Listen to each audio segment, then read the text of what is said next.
Hello, welcome to Inspiring Women with ADHD. I'm Renee Allen, the host of this podcast. Excited to be here. If you went back to very early episodes, it was so hard for me to say that, but the more you do something, the more your brain knows how to do it. I could probably still mess up from time to time, but it came out just fine this time. But I'm excited to be here on a Tuesday. And as usual, I save it till I'm just about to leave. I mean, not completely, but I wish I had more time. But I went to a movie today. I saw the new Spider-Man movie right after hot yoga. I had very little time. In fact, usually I stay and talk to people after my yoga class, but I said, I'm meeting my family for a movie that started 10 minutes ago. And you know how there's previews and stuff for a really long time. So that wasn't a big deal because I only missed maybe 5 minutes in the movie. And I watched the end of the last Spider-Man last night so that I could see be reminded of how it ended because that's from what I read, how it began. But anyway, and it was fun to go back and watch it because Andrew Garfield, if you like Andrew Garfield as Spider-Man number 2, he looks so much like my husband did when my husband was younger, when I met my husband. First time I saw him was in Spider-Man, and wasn't watching it with my husband. I don't know where I was watching it, but I was just in awe. My jaw was dropped like, "Wait a minute, I'm watching this whole movie of my husband, like 30 plus years ago." So, yeah, it's crazy. But anyway, here I am today talking about who knows what. I think I'm talking about interoception again. Interoception? Yeah. I'm making sure I'm not saying that Christopher Nolan movie. Is that no, it's a different thing. It's kinda like that. Yeah, interoception. I talked about it last week, but what I wanted to get into is another word that actually applies to more how we use interoception to help ADHD, and that is using somatic methods. Somatic, what does that mean? Well, honestly, as a yoga teacher, I receive emails from a lot of different yoga teachers that I've learned from. And one has rebranded her yoga style about a somatic practice. And I knew it was calming. I knew it was thinking about the body and the mind. And I thought, well, that's what I do. But does anybody even know what somatic means? Actually, I didn't, but, it's one of those words that if you hear it enough, you realize that has to do with something. Like, if you didn't know what a saddle was and someone was getting on their horse and they said, "I'm gonna climb up in the saddle," and you see them put their foot in the stirrup and they climb up onto the saddle, you think that must be the saddle. That's kinda how I felt like that's what I kinda thought about somatic, that term. But now I'm looking into it more because that is the way that I've been teaching yoga for years, and I didn't really realize that somatic awareness was I what helped me so much as a person with ADHD. And if you know my history with yoga, and maybe you don't, if you know my history with yoga, it's long, but it's surprising, meaning that I was surprised that I liked it.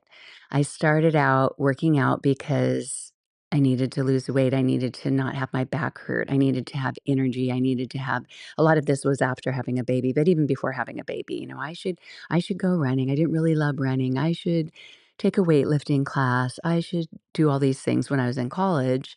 And in high school, I was just naturally active, but I was never really an athlete. Like I played softball, but that was about it, but not even in high school. By the time I was in high school, I did cheerleading. I thought it was fun to dance and stuff, but I never took dance classes. I lived in a little town. I was the only girl. I didn't do a lot of girl things like take dance classes, but I played softball. My brothers played baseball. I love baseball, still do. But anyway, I love to move. I love to do cartwheels. I love to do gymnastics kind of things, even though I never took gymnastics classes, but we did it at PE and stuff. And my body needed to be bouncy trouncy like Tigger. And now I'm hearing from moms of children who can't stop jumping around or their daughter's always doing cartwheels. And I think, oh my goodness, I was that child. I could sit still, but not there was a lot of evidence that that's not necessarily true for the most part. I read books and I did some things, but when I look back to even playing games with a cousin or a friend, I needed to get up and move around. Just sitting there, was stifling. And this is all bringing me to, how could somebody who loves, not even loves to move a lot, their body needs to move a lot. You have that hyperactive component of ADHD, and it's hard for you to sit still, or you have some antsiness to you of, I need to be moving, I need to be going. Even if your body isn't moving and going, you just need to change how you're seated. You need to get up and walk around, even though you might not be swaying to the music. Or today, when I was at Spider Man, we watched all the credits because, in a Marvel movie, you want to see if there's a little bit of a preview. It w When I say a little bit of a preview, it was very, very little. It was not very satisfying, but I'm not complaining because I love watching credits. I love seeing all the words up there and wondering who the people are and how they all work together and what country their names come from and all that. But I noticed with the music, I started really enjoying the music and started getting curious about the music and who wrote this, and I was the only one that I could see that my feet were moving, my shoulders were moving, because my body needs to move, and I've been sitting there for a long time, right? But how can somebody who needs to move or has a hard time paying attention or being still or having your mind be quiet, how could you do a somatic practice? How could you do something that gives you an opportunity to be still? We do that when we go to sleep, but often we're wiped out or we have a hard time falling asleep. But how can you do something where you need to set some time apart to tune in to what's happening in your mind and in your body?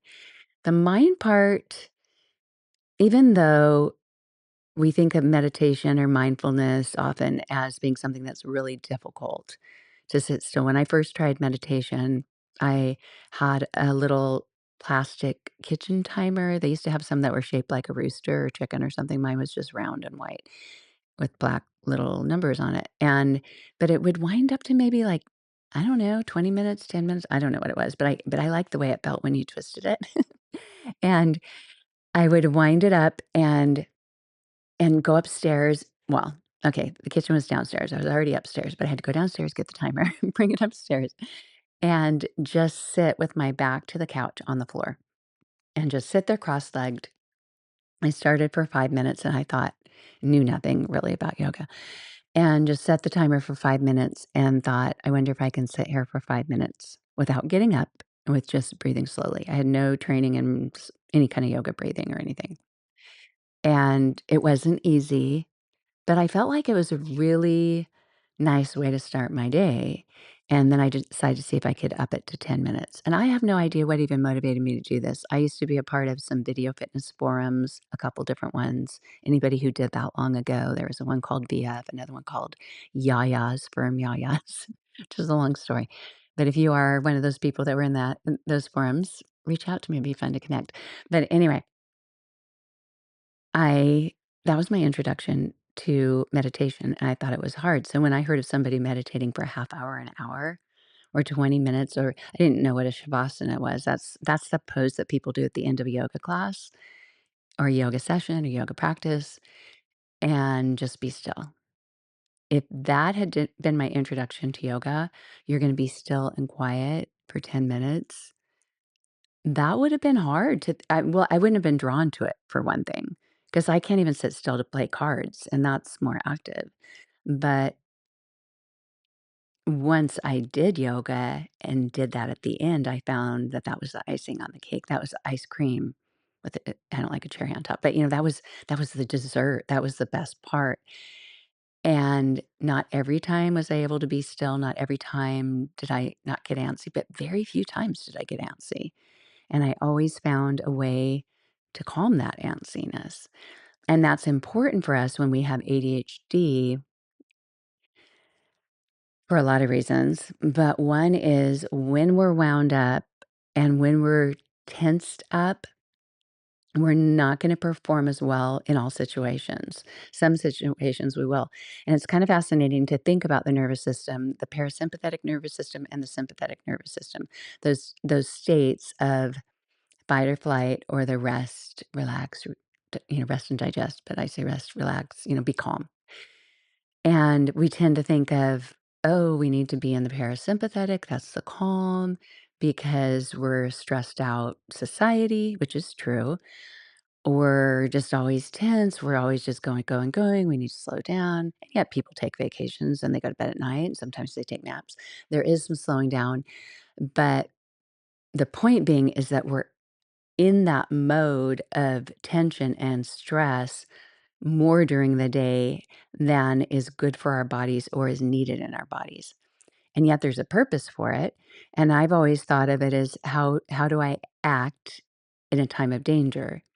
So if something happens that's dangerous and I think I need to get out of here. It could just even be like when you're a kid and someone, and you're playing chase or tag or something, and you're standing there and you're like, oh, okay, I'm fine. And then someone's runs over to you. As soon as you see them, you think, okay, what do I need to do? And you hurry and you get into gear and you do it. And what happens anytime that you're in that time where you do need to run the flight mode, the fight or flight, fighting or flighting, fighting or flighting. So if somebody's gonna punch you, I don't know if you've ever done kickboxing. I've done kickboxing, but not to have anybody punch me. So I guess I haven't done kickboxing with an opponent. I've done it as a fitness class. I haven't done boxing with an opponent, but I've hit a punching bag or a heavy bag. I love doing that. I really love doing that. And what I found, even without an opponent, is when you go to punch, everything inside is really tight. You have to have tight shoulders. Your abdominals naturally tight, and my waist is slimmer when I am punching a heavy bag, even more than just doing a kickboxing video. Punching, punching, punching, kicking, kicking, kicking, because I'm constantly contracting. And the reason I'm contracting my muscles, which is tensing up, right? The reason I'm tensing up is because I need to be firm and strong to be able to hit with a degree of strength, right?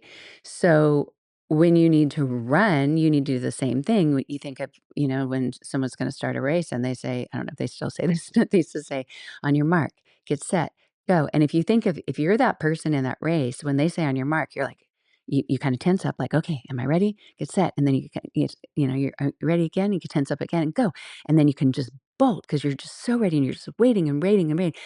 And you're tensing up so that your muscles, everything will act and do what it's supposed to do. And there's a need for you to be in that state of, I've got to go. I've got to go. I've got to go. But if you're always in that state, it's not healthy for your body and it's not appropriate for every situation. If you're talking to a friend and you're in that state of fight or flight and everything they say, you're kinda like, "Well, why are you saying that?" I don't and I've noticed myself sometimes where I'm in these modes of wanting to be more on the defense and it's not even a situation where I should be, but it's also just not healthy for us to always be in that state. Our bodies aren't designed to be that way. Other times that might happen that's not a dangerous thing, but we might sense it as stressful, like public speaking, right? Public speaking is known as one of the most scary things to do for, I guess, most people. It's like the number one thing. I don't know. I've always loved public speaking. I've always thought it was really, really fun. And there must be other people besides me who think that, but I think it's super energizing. I think it's fun. My body and my brain just thrive on that. And it's not like I'm volunteering all the time or yeah, I mean, maybe I would if I thought it was appropriate, but I don't know that people are asking. But the times that I've gotten to do it, I love to do that. I just think it's really fun. But for people who don't like it, there's a reason because they're noticing all these things. So just like you might notice, ooh, there's there's a coyote coming and you're like, I'm aware of that coyote. It's coming toward me and you're tensing up. If you're on stage, you're like, I'm aware of those people. I'm aware of those people. Oh, I'm aware of 100 people. Oh my gosh, what am I doing up here? What do I look like? What am I just going to say?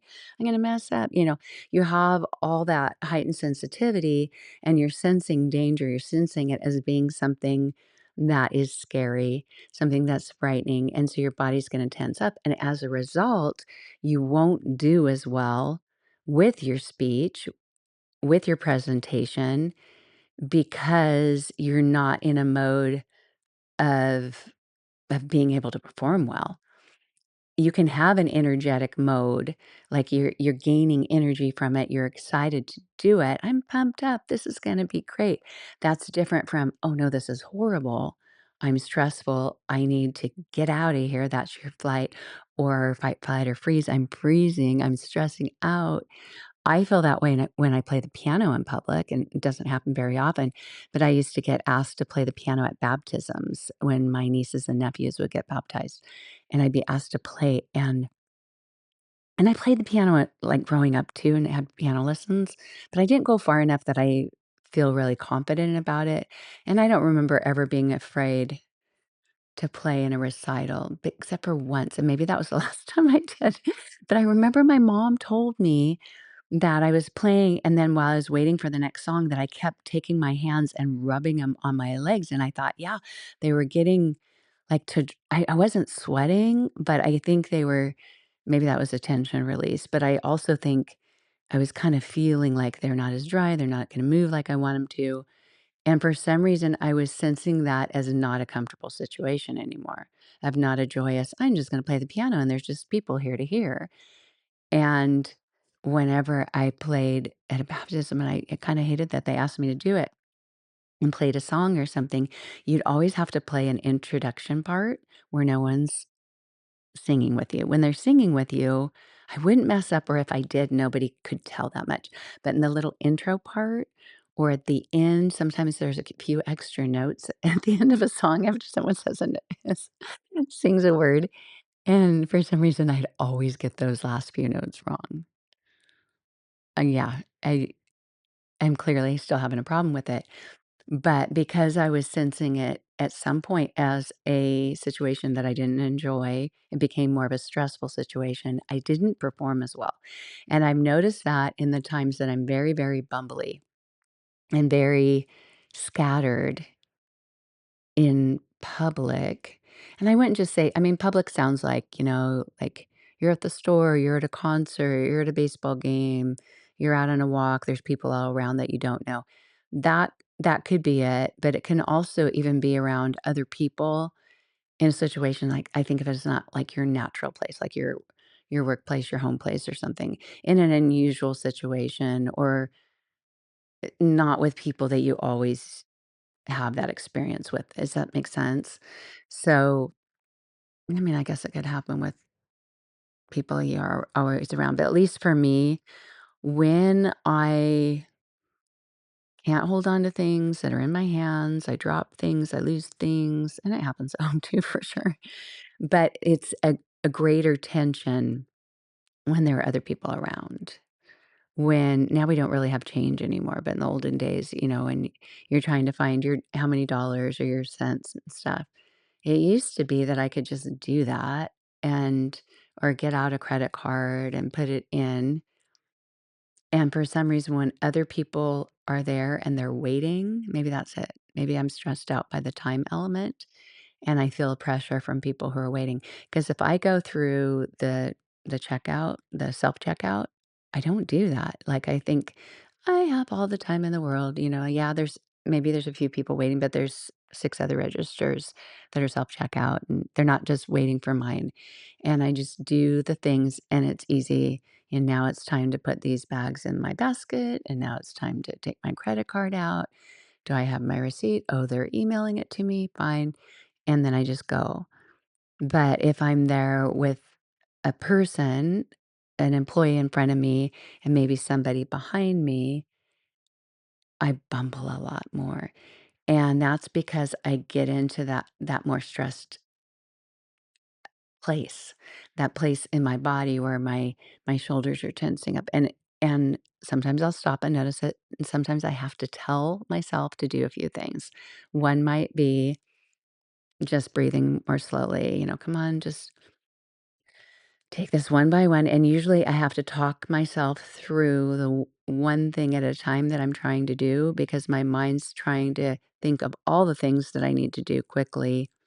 And then I don't do anything of well. Does that make sense?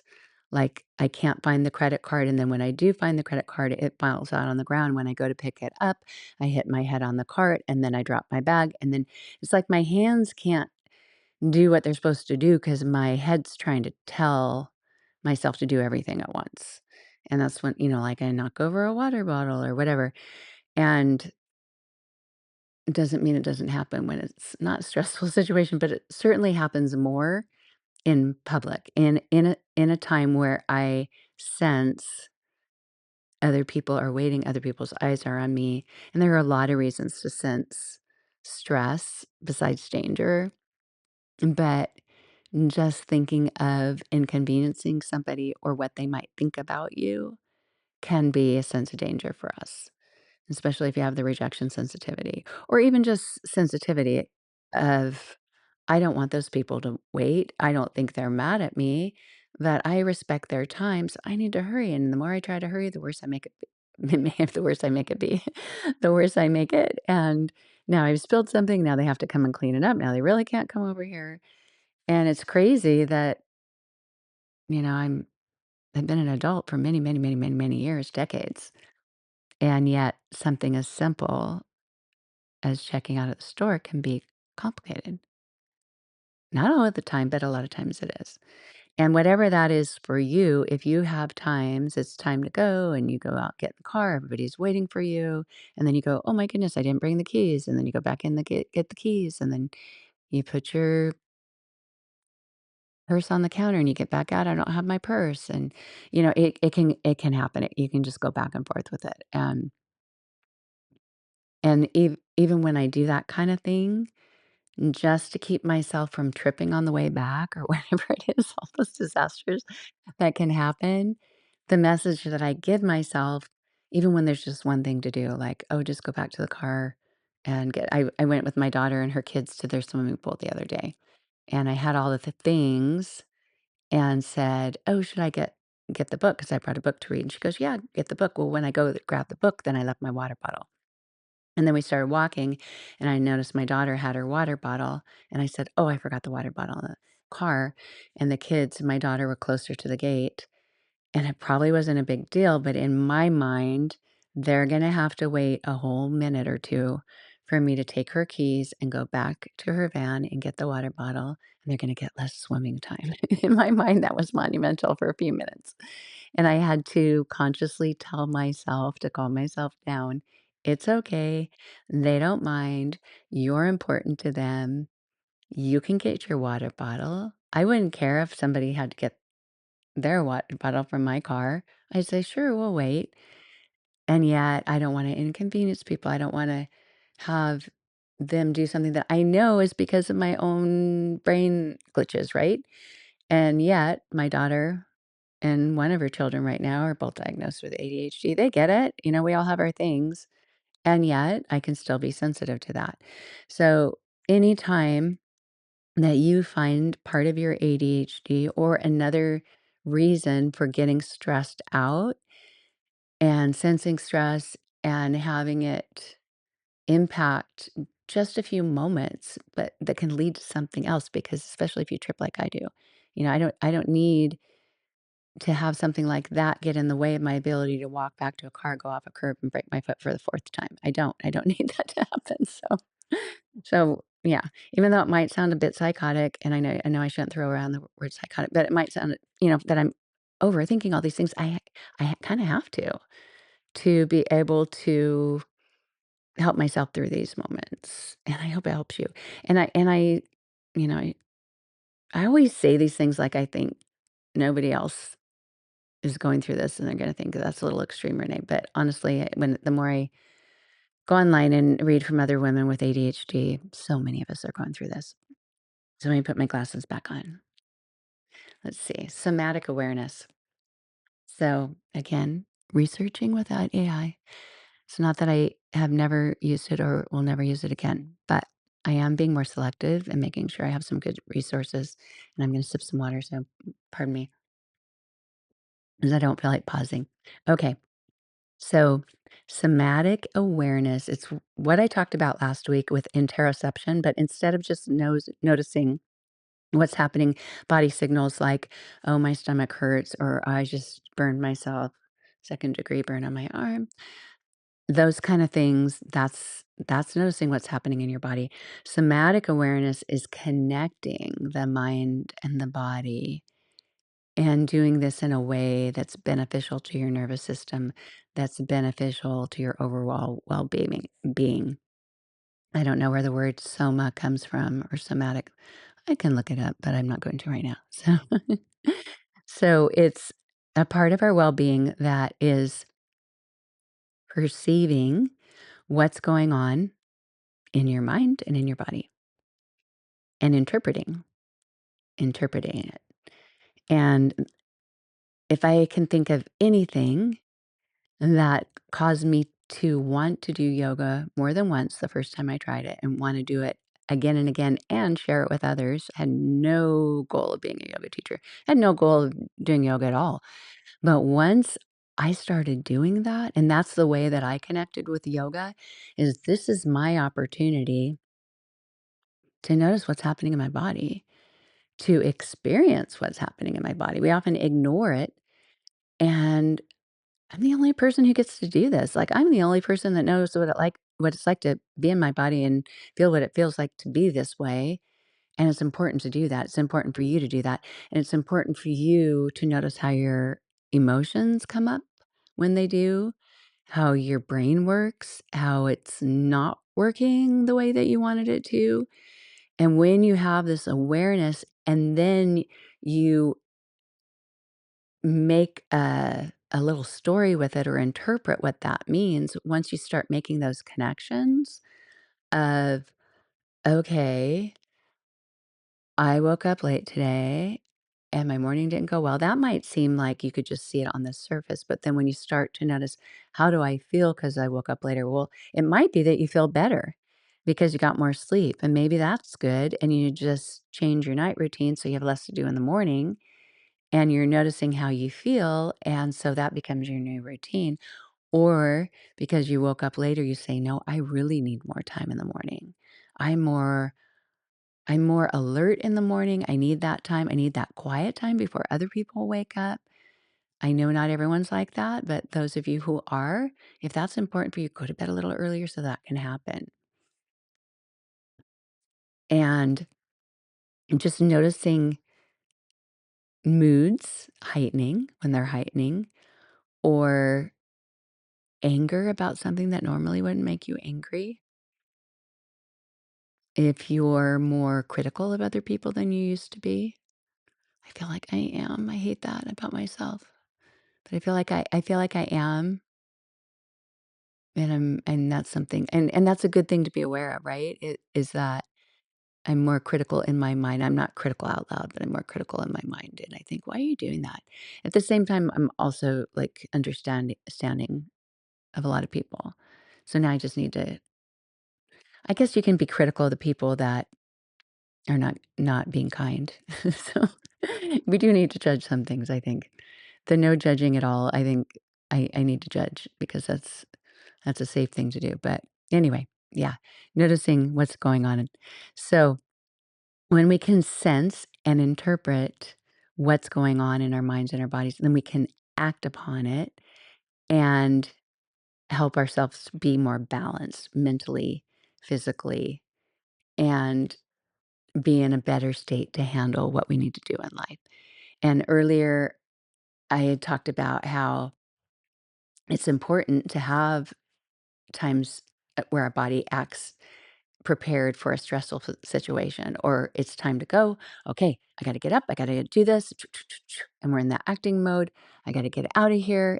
I'm ready, mark it, set, go. I got to run a race, whatever it is. Sometimes we need to be in that state of alertness, of running, fighting, flighting. And other times a lot of times to be able to respond to what we need to do in our lives. We need to calm our nervous systems so that because that's the more natural state for most of what we need to do.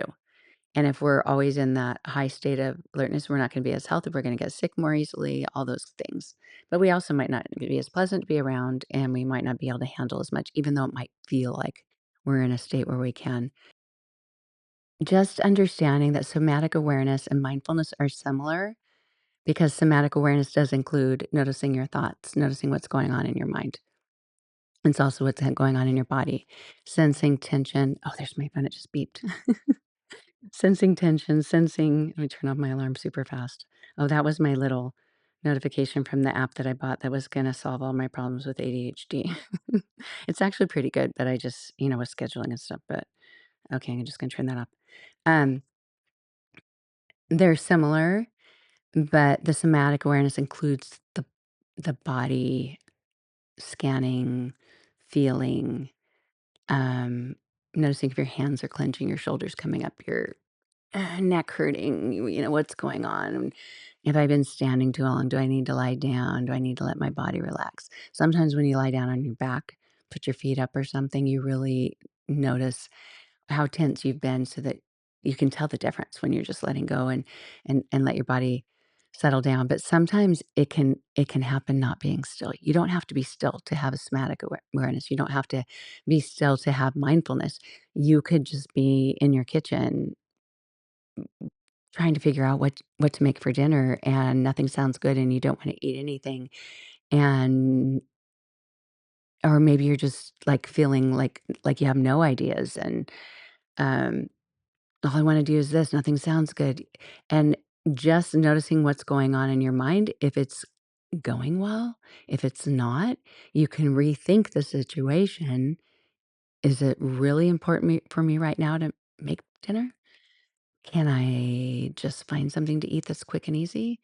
Do I have a family that I'm responsible for?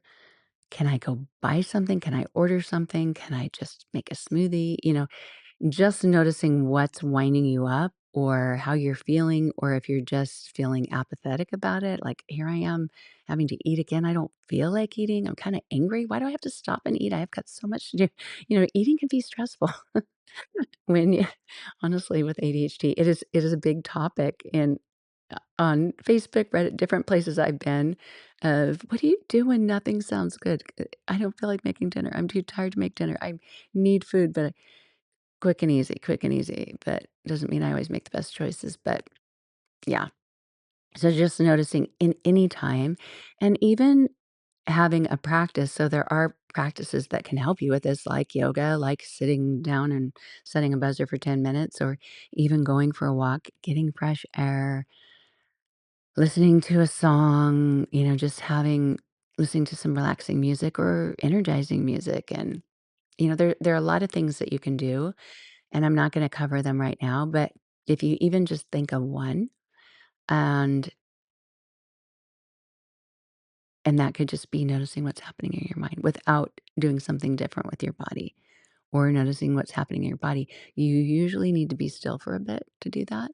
You can even do a little stretch. Wherever you are, you can be in the store. I've done this a lot in TJ Maxx, bring my arms up overhead like like a sun salutation arm, and just bring my arms up and down just to release my shoulders a bit. And, I haven't run into anybody so far doing that. I've done it just with my own shoulder or elbow, just walking past people, but not anytime I've done any kind of yoga-y thing or stretch thing in the grocery store or TJ Maxx or something.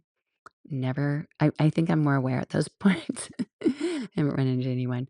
But anything where you can have some kind of increased awareness about tensing in the muscles, or are my feet tired of standing up? Maybe I should sit down. Maybe I should put my feet up higher, and just give yourself that relaxation and just slow down a little bit, and you can evaluate it and you can make sense of it. Yeah, I've been on my feet all day. It can be as simple as that, or it could be, I was just on the phone, on hold for 45 minutes. I do like that our phones tell us how long we're on, on hold.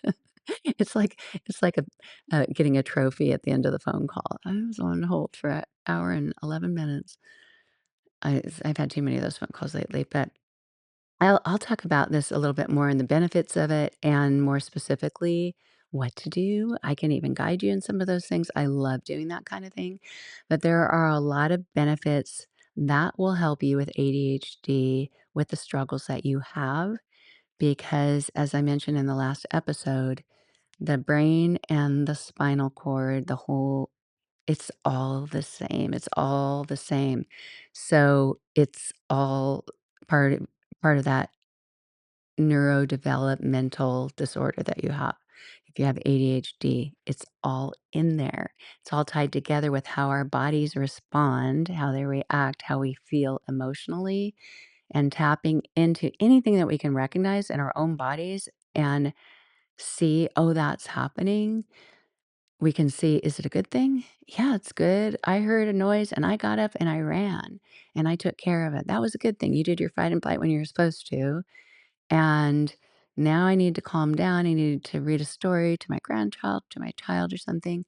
I need to slow down. I need to not be hyped up. I need to not be looking at my phone, thinking about other things. I need to just relax and do this more calming thing, enjoy the time, and have that slow down mode because that somatic awareness brings us into that slow, calm state that we need to be in.